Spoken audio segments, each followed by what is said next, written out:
Alright, so today I'm going to show you how to put together your PurrfectZone Bidet sprayer and install it. It's completely toolless.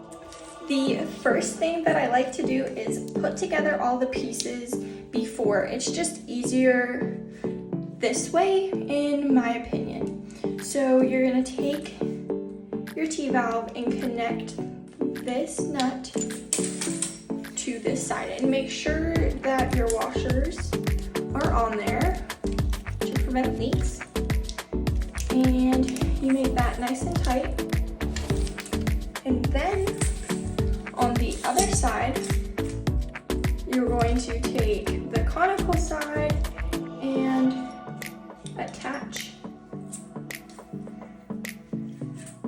your sprayer handle. So it'll look something like this. And now let's get started with the actual install. I lay down a towel because usually it does leak just a little bit. So the first thing you're going to do is pull or twist this, whichever valve you have. You're going to turn it off. And then flush your toilet 2 times.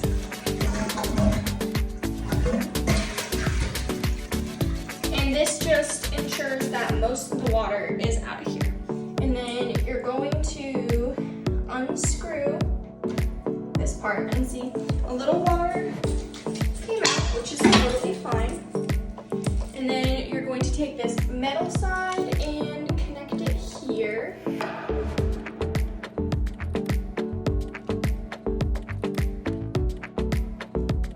And you're just going to do this until it is tight.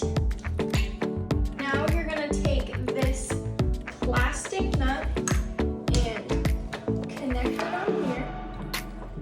And you're just going to twist until it's tight.